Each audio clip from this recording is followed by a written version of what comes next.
introduce Raffaella Isidori. Also known as the lazy speaker. The lazy speaker who's come all the way from Italy to give her talk today. Yeah. A bit rushed and stressed last night, but she's fine today. So Raffaella is very involved in the WordPress community. She's a designer, a creative polyglot. Yeah. That be correct?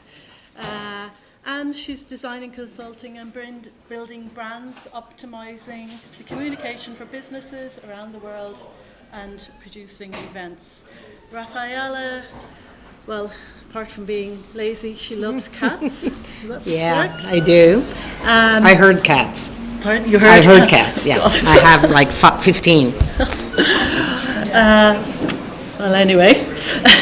So Raffaella's talk today is Mindful Design, Designing with Presence for Purpose and Inclusion. I hope you enjoy. Thank you, Leslie. Ready for this? Dublin.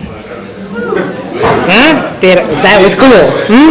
I've been practicing this for I was on internet looking for, the right way to say this. Show me hands. How many of you have heard the word mindfulness? All of you, right. And how many of you know what mindfulness is or what it means? Okay. And how many of you practice mindfulness? Okay, that's pretty good. That's pretty good. So mindfulness it's a pretty straightforward word. It suggests that the mind is fully attending to what's happening, to what you're doing, to what you're feeling, and to the space that you are in and you're living in. And although this may seem trivial, it's actually not an easy thing to do, especially for the untrained mind. So today I want to do 3 things. I want to tell you a little bit about mindfulness and my relationship with mindfulness.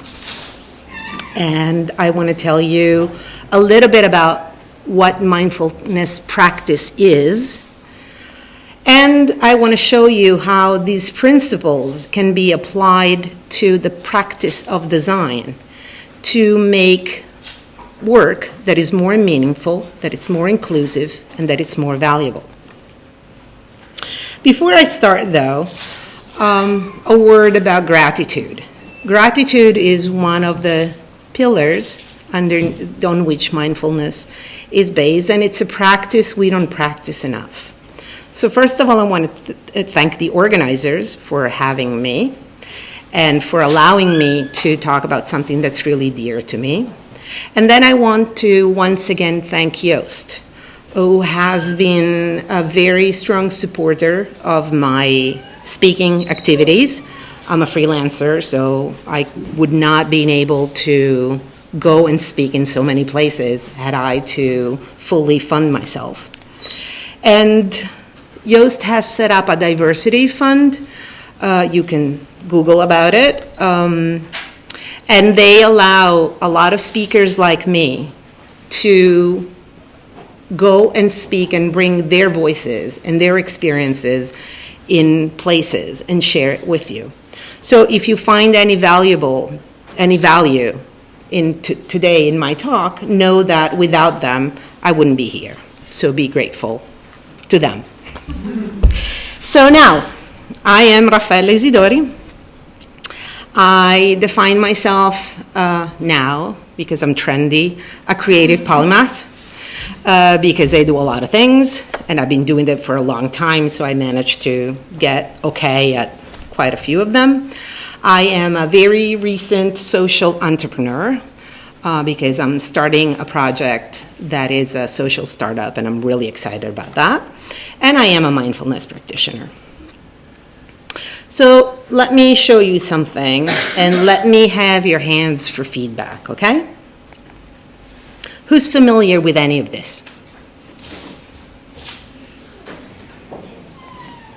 So anger, anxiety, fear, frustration, panic, stress, rage, fury. I call it the unleashed monster. And it happens. Sometimes often, sometimes not so often, but still it happens and it has consequences. And what about this? Who's familiar with this? Okay. It has a name. It's called mental rumination, and it's a killer. Rumination refers to the tendency to repetitively think about the causes, the situational factors, and the consequences of one's negative emotional experience. So something happens, and we just rehash it and rehash it and rehash it, and we analyze it and we think about it, and we sound like boiling pots of beans or coffee if you come to Italy. Basically, rumination means that you continuously think about different aspects of things that are upsetting you over and over and over and over and over. And if you know someone like this, I did, okay? I used to do this very often. I do less of it because mindfulness helps you not do this. So I do this a lot less lately. But I was basically a professional warrior for about 47 of my 53 years. That's quite a lot. I was an anxious child, and that's a long time to be, a warrior. And the result of it was I was constantly physically, mentally, emotionally exhausted. So it was kind of like this, but not as cute. It was more like this. Okay? I battle with depression, with anxiety, with paralyzing fear, with panic attacks. And I have been self-employed basically since I got out of college, which is about 30 years ago. And as a self-employed sole provider, it's not easy. It's not like you can take time off to chill and relax. And I needed a solution to overcome, not simply to cope. I mean, I coped with it for a very long time, but it wasn't really helping. So I wanted this, which, is there any way we can turn these lights off? Anyway, I wanted this, which is basically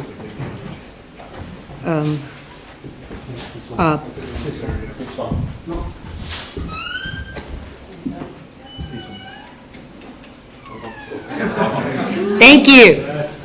Thank you so much. Thanks. So I wanted this. This was my ideal, right? And I was like this. And I just felt like, okay, that meditation stuff is just stuff for superheroes, or they're faking it, and it's just out of my reach. Because like many people, I thought that you could just turn a button in your head and it would just go off like the mute volume on the TV, and it doesn't work that way. Anyway, so I have a very strong instinct, and I kind of cultivated that all of my life, and my instinct pointed me towards something that I later learned it's considered a mindful practice, actually a very powerful one, which is coloring. And I realized that coloring provided relief and made me feel peaceful. And then I realized that peace that I felt was because it shut off that continuous chatter inside. So it was so helpful, and I was like, whoa, this is brilliant, right? So I want to make my own coloring books. And so I started working on my coloring books, and doing research on that, I came across this word for the first time, mindfulness. And I was like, whoa. So mindfulness, it's considered a quality of the mind. So as such, is not easy to define in a single encompassing one-size-fits-all description. I like to define it as a state of full awareness or intentional presence. But this is an official overall definition. Mindfulness is the basic human ability to be fully present aware of where we are and of what we're doing, and not overly reactive or overwhelmed by what's going on around us. The same term mindfulness also refers to the cultivation of this basic human ability through various methods, which include meditation, mindful movement, mindful eating, coloring, journaling, and more. And we call this mindfulness practice to distinguish it from the basic ability. In practice, intention is the key. So mindfulness can be considered a state of intentional awareness, achieved by focusing our attention on the present moment or activity. The goal is to remain in the here and now, not in the past, where regret lives, and not in the future, which is only potential and gives us anxiety. In the here and now, there are no reactions to events, nor there's judgment. There's only observation. And for clarity, for those of you who may not know, mindfulness has nothing to do with religion or spirituality, although praying is a form of mindfulness practice. So this is Jon Kabat-Zinn. I don't know, some of you may know him. He's generally recognized as the father of what we call mindfulness practice. In 1979, Kabat-Zinn started recruiting chronically ill patients who were not responding well to traditional treatments and asked them to participate in a newly formed 8-week stress reduction program. Today, that program is successfully used worldwide, and it's referred to as mindfulness-based stress reduction, or MBSR. So what did practicing mindfulness do for me? First of all, I stopped ruminating, which was no easy task, and I went from this to this, the beautiful state of quiet, where I can rest and recharge. This has helped me build my resilience and my ability to face and embrace discomfort. Then I learned to pay focused attention to the moment I'm leaving, to remain in the here and now. When was the last moment you stopped and cherished the moment? And you were not taking a picture of it, Instagramming it, tweeting about it, making a story from it, and simply enjoy it and making it yours. That's something to think. I would not do this before. Most important, I learned to let go. And I freed myself from the need to control everything that happens outside of me. This is a very hard skill to learn. Control is pacifying until it becomes highly stressful, or better. Control is pacifying when we learn to control how we react to emotional stimuli. Unfortunately, we generally tend to try and control people and situations. And that's basically impossible, and it also freaks us out because it just doesn't work, and it's very stressful. Then I learned to create a mental condition of peace and harmony. And I cannot tell you how much this has improved my well-being, my relationship, especially the ones that I can't really choose, like family or clients. Because it's hard to know where to go when the chatter inside of you is so loud that it's confusing and deafening. I've learned that thoughts are not real. This is very powerful. Thoughts are only ideas in our head. What makes a thought feel real is the attention we bring to it. When we lose the ability to see the difference between what we think and what is real, managing our emotions can become incredibly difficult. We turn a thought into a solid object by focusing on it, or better, obsessing over it. And by relating to it as if it's an event that it's actually happening somewhere. When we focus our attention elsewhere, we are able to put some distance and see our thoughts from afar in a more detached way, so we can see the difference and act accordingly. I've opened myself up to synchronicity, because when it's quiet inside, you can listen to what's going on outside. So practicing mindfulness has helped me through the most difficult time of my life. And it helped me heal. It helped me gain the clarity and insight to see the broken pieces, to choose which ones to keep and put back, and also to choose where to put them to rebuild a better me.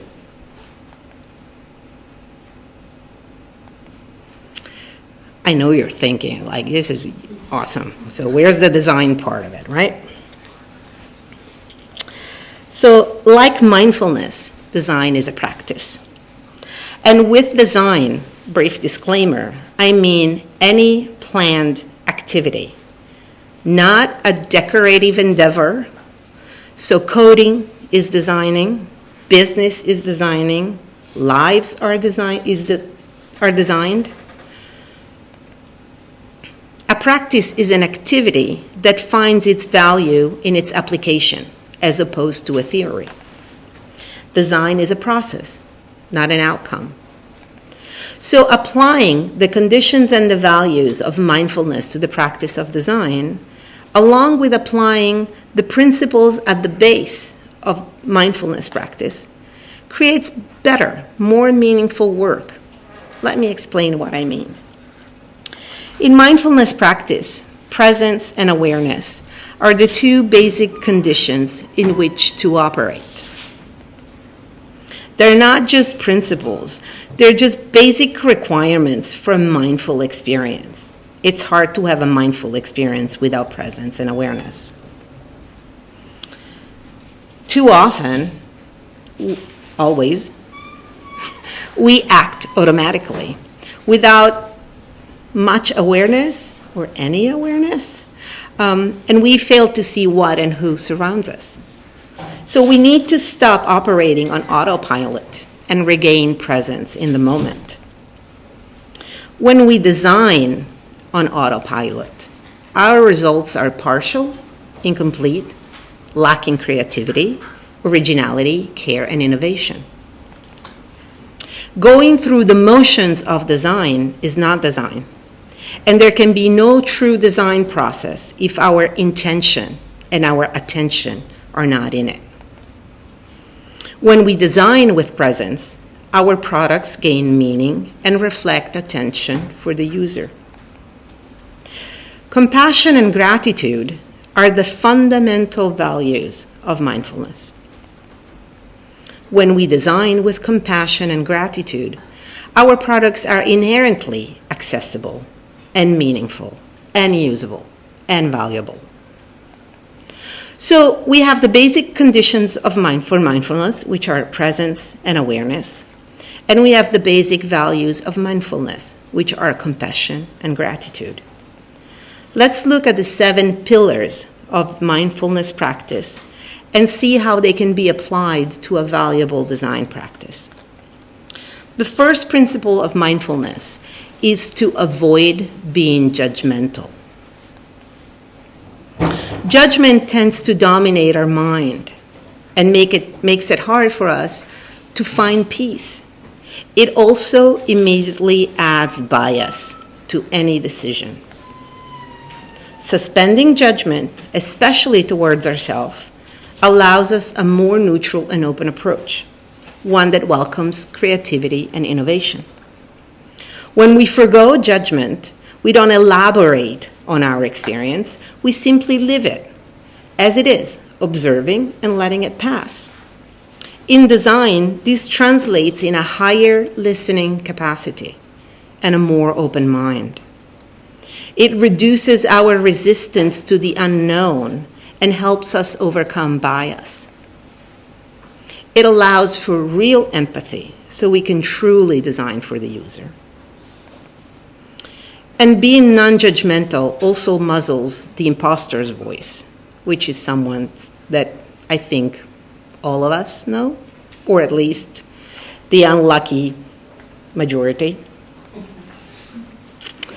And without that inner critic, we can be fearlessly creative. We can really be who we are meant to be. Judgment also breeds intolerance. Intolerance inhibits inclusion and produces results that are myopic and limited and mediocre. Judgment can turn us from producers of innovation and good to deaf and callous executors. The second principle in mindfulness practice is patience. To be patient is simply to be completely in each moment, accepting it in its fullness. And while we need to be patient with others, we mostly need patience with ourselves. Hurry and impatience take us away from the here and now. They breed anxiety and intolerance.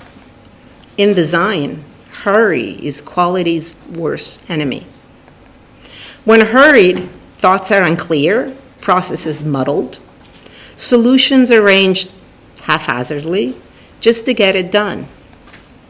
Anxiety makes our products unresolved and unsuccessful. Intolerance makes our products biased, blind, and insensible. Quality takes time, but it's not the quantity of time that matters. It's its quality. The time we spend on designing something needs to be focused, intentional, and dedicated. It needs to be mindful time. A patient and open approach is a loving approach. It fosters empathy and always produces quality. A patient approach is at the base of a compassionate practice, which is inherently inclusive and meaningful and valuable. And an experience designed with compassion will inevitably be a better one. Shoshin is a word from Zen Buddhism. It means a beginner's mind. It refers to holding an attitude of openness and eagerness and lack of preconception when studying a subject, especially when we are studying at a very advanced level. Maintaining a beginner's mind is fundamental to stay innovative and creative, approaching each process as if it were the first time. So Shoshin is keeping a beginner's mind. Innovation and creativity require Shoshin, as they require staying open to new and different approaches, opinions, ideas, and methods. The fourth principle is trust. Learning to trust our own experience, feelings, and intuitions frees us from the tyranny of authority and inner harsh judgment. Remember our friend the imposter? It's this trust in ourselves and in what we're leaving that gives us the courage to dare to be our true, most awesome selves. When we design, we must trust ourselves. It is in this trust in our knowledge, in our competence, in our talent, in our intuition, that lies innovation. It is a solid and complete trust in ourselves and in our abilities that gives us the strength to push boundaries, to break rules, and to live for uncharted territories. The fifth principle, very hard, is one of non-striving. In life, almost everything we do for a reason, for a purpose, to get something or to get somewhere. But in meditation, as well as in design, this attitude can be a real obstacle. This is one of the hardest principles to apply. In mindfulness practice, the attitude of non-striving is best understood as not forcing for a result. Non-doing, non-pushing, non-manipulating and forcing events to get what we want. Very hard. It implies of letting go of control and opening up to inspiration. When practicing design, not pushing the final result in the direction we want or we think it should go in allows us to avoid limiting ourselves. It allows for inspiration and creativity and leaves room for the unexpected. It produces honest work. If there's an agenda behind what we do, it will skew results. And most likely, it will be felt. Maybe not see, but felt. So, this is huge. Letting go, it's the hardest principle to apply for many of us. But for real change, accepting things as they are is unavoidable. Acceptance is about attending to one's experience with clarity and kindness. Sometimes things don't go as we'd like. Sometimes we fail. Sometimes we make mistakes. At times, irreparable mistakes. We are a work in progress. We can only do our best with the best, most honest intentions. As designers, a kind awareness and a gentle acceptance of our limits are the keys to see ourselves and the work we are doing with clarity. This is the only way we can grow as humans and as professionals, and to create more valuable products. It is our uniqueness with all its limits that roots our creativity and creates opportunities for new solutions. It's the acceptance of the diverse that roots our sense of ethics, justice, meaning, and goodness, which I guess is something we really need right now in our industry especially. The last principle is one of letting go or non-attachment. And although it's not easy, cultivating the attitude of letting go, it's fundamental to the practice of mindfulness. It also helps us preserve our mental health. While it feels natural wanting to hold on to what we perceive as pleasurable,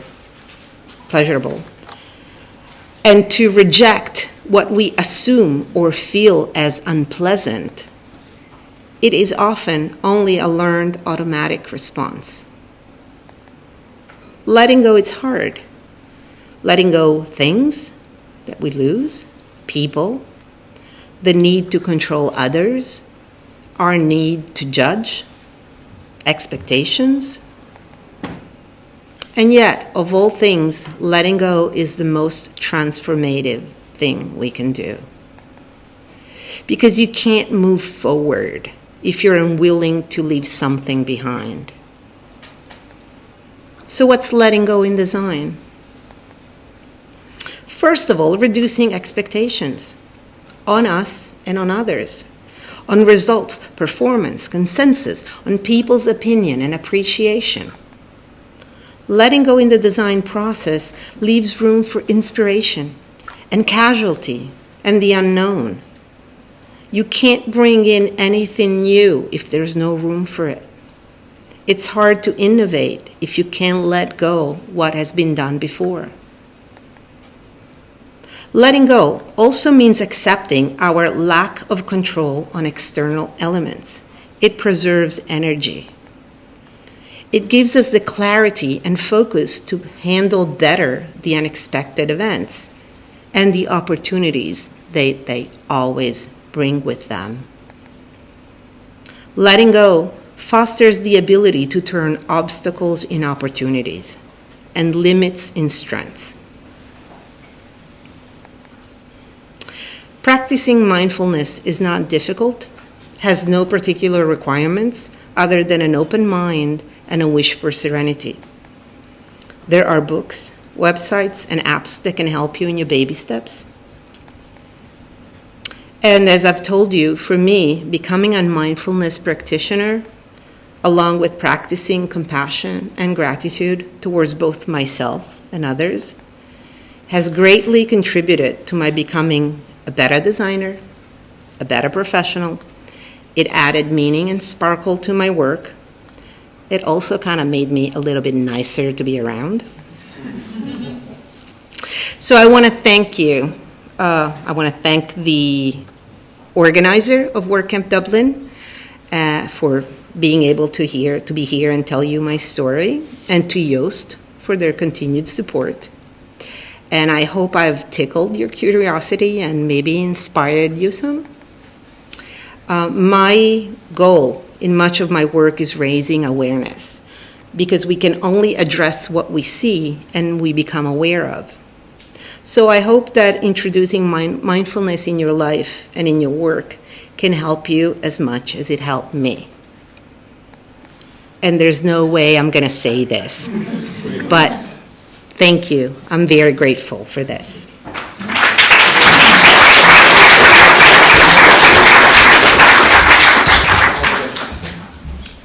Thank you, Raphael. I really enjoyed that talk. Thank you.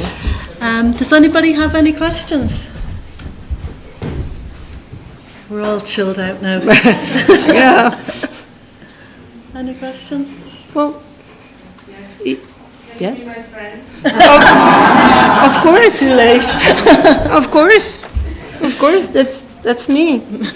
Look me up. I'm already out with you. Good. Good. Just need to say yes. Yes. Absolutely. Of course. Absolutely. If you don't have questions now and you have them later, find me, stop me. You do have a question. Awesome. Yeah.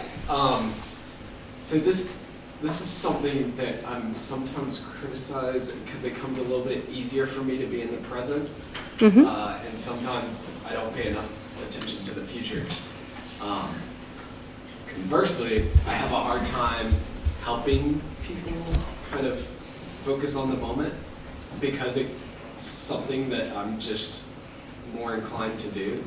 How do you help people when you sense that they need some attention to the now? That's a good question. Very good question. You can try and talk to them. What I try to do with friends and family, I try, first of all, I listen to them mindfully, really listening, because sometimes people just need to vent. Someone that's in the future, it's anxious because they already have this movie played out, and it's usually a horror/terror/doom movie. No one has these movies where, no romances. They're all like horrible stories where everyone dies at the end in bad ways. And when you're not in there, you're like, no, but if you just say no, people are like, oh, you just don't understand, So what I try to do is I try and listen to them, and I try to sort of gently curb them back to rationality. Rationality is a good grounder, It's like, well, yes, this could happen, but also this could happen. So, you could get fired, but maybe not, In the big realm of all the scenarios that you're creating, you're failing to create the positive ones. You're just creating those horrible, bad-ending terror movies. And then you just kind of really try to nudge them, but also accept the fact that sometimes people just need to vent, and sometimes they're just scared and they just need to be allowed to freak out. And then, of course, if they get too much or if they get really negative, you are also allowed to step back and say, I'm not going with you to this horror movie thing, because it's a bad place and I don't want to be there. So you listen to them and you open, and you also, though, stay you yourself in your here and now, because sometimes they can kind of hook you and take you to this like really horrible place where horrible things happen. Yeah, that's part of why I ask, because sometimes like I end up somewhere like Yeah. feeling anxious, and I'm like, Yeah. wait, Yeah, why am I? yeah. And also, we are generally trained to like be nice to people. So you feel like, oh, if I move away, they're going to feel, they're going to hate me or dislike me. But again, there's a balance where my mental health is as important, if not maybe more important, than your mental health. So I'll really help you unless you really want, a companion for this doom movie, and I don't want to be there, So I'll help you come out. I don't want to stay in there with you, and it's perfectly fine to say no. Say no. It's something that we're all trained as a horrible thing. Horrible, nasty, egoistic people say no. Wrong. People that have clear boundaries say no. And they don't hate you because they say no. They say no if they're honest. And they're just like, I don't want to do this. So no. No. It's like we skip that beginner's mindset step because it seems too basic and race ahead. Yes, but also, we are socially conditioned, women especially, women that say no are, I always have to remember that I can't say nasty words, which are a large part of my vocabulary. So it's always like, oh God, no, oh, I can't say that. Oh, so women that say no are not nice, right? Men that say no are assertive. Women that say no are B words, right? And still, people that say no, or at least in my experience, for a very long time, I always felt that if I said no to someone, they would dislike me. And then I learned that when you say no, people just go, okay, I'll ask somebody else, or I'll do it myself, or it's okay. And I also learned that if I say no to you, and you think that I'm a B word because I say no to you, then I have to reevaluate our relationship. Because if our relationship is based on the fact that I say yes all the time, and I do things for you, and I solve problems for you, and when I'm not available for that, then I'm the B word, then maybe you're not my friend. Maybe you need to be pushed out a little bit. Maybe you're not a positive, healthy presence in my life. And because, hey, B word rules. I mean, does that help? There's no B's in here. But I mean, there's B's and assertives. It's just the way. It's the same thing. It's just what we expect and what we are willing to tolerate. And so even just stepping back and asking ourselves, how come certain people, if they say no, we say, wow, they're cool. They're up there, they're unreachable. So I'm not even going to ask because I know it's going to be a no, right? And very often it's not. If you ask, they're very happy to say yes. And at the same time, other people, if they say no, we say, oh, I asked and they said no. I mean, can you believe that? So a lot of it's the color we give to things. And that's why the non-judgment comes in, and allows people to just be, who they are and what they are. And it's a lot better for someone to say an honest no to us than to someone to say a fake yes to us, which is going to turn up in a really bad, nasty, big no later down the line. Generally one that hurts more, because I thought you said yes. And you did say yes, but you didn't mean it. So now it's no, but it's a worse no than if you had just said no at the beginning. So it just gets complicated. Okay, I think we'll If you have question, find me or ask me, or I think we may be out of time. I see a question there. Okay, I'll try to be one quick quick. one. Okay, thank you so much. I really appreciated your tenets of mindfulness, and I was curious, as we think about applying those in the design world and specifically in the digital world, who do you think does a really good job of that? Are there any sort of examples that you would point us to? I don't know, because it's in the process. I would say that intentionally or not, I mean, some people can be, mindful even though they don't know they're mindful. So I think that if you see a product that it's ethical, that it's accessible, that takes care, that you kind of go, wow, see these, yeah, they get it.